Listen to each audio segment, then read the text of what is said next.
Dobrý deň, prosím vás, je mi také trápne, ale ja som už všade hľadal, aj som volal, kde sme boli s manželkou, ale stala sa mi taká vec, ja som dneska u vás bol, tak okolo 10. do po 11.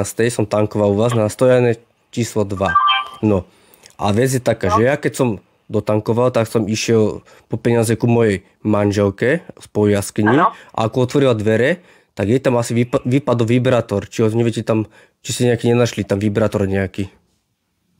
Fú, nič mi nenašli na dvojke.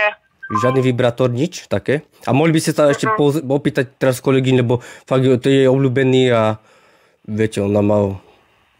Ale on stal tak 300 €. No my sme boli všade, aj običku, aj všade sme už boli. Vibrátor, ty si taký nevidel. Ty si nevidel na zemi, na dvojke spadnú, ty nevidel si.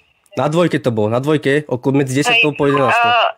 Ja som nič nestretla, zákazník nič nedoniesol a jedine, že keď to zobral možno, alebo ja neviem. No a dal by sa pozrieť na kameru, lebo on bol dosť taký pekný, možno sa niekomu páčil, že si ho zobral domov. No na kamere, keď chcete pozrieť, to jedine, keď tu bude šéfka, vedúca. A tá bude kedy tam asi, tak prosím vás? No zajtra, cez deň tu bude do tej druhej. Jaj, no to ja už budem mimo, no kurva. Lebo dneska už ona už není a ja viem si pretočiť kameru, ale nie až tak celý deň, ja si viem pretočiť tu 20 minút dozadu.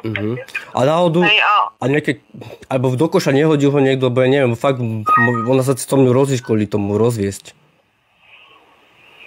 Do koša? Tá môžem sa ísť pozrieť na dvojke do koša? No, to by bolo super, keby ste boli taká dobrá, ochotná.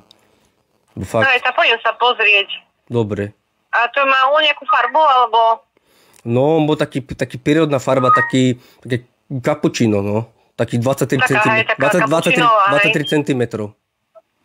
Dobre, idem sa pozrieť, hej. A keby náhodou, ja ho zavolám, či nájdem alebo nie. Dobre. A keď nie, tak už musíte prísť zajtra, no ale keď vám niekto to zobral, no jedine, že hej, uvidíme, kto to zobral, keď aj. Dobre, no, super.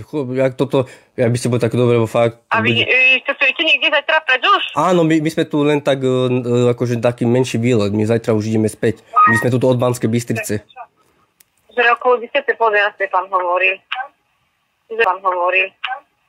Že dosť doba prešla, odtedy viete, keď si zavolá hneď, tak ešte možno. Idem sa pozrieť do koša, ale hovorí, že aj zákazníci zvyknú doniesť, no ale možno sa niekomu zapáčil.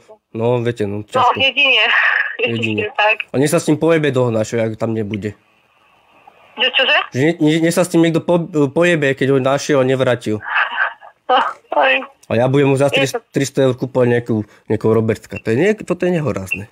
No, ďakujem. No ak nájdete, tak prosím vás, dajte mi vedieť. Idem sa pozrieť, ja zavolám. No prezvoním vám, hej. Dobre, ja vám zavolám naspäť. Dobre, ďakujem. Majte sa. Zatiaľ.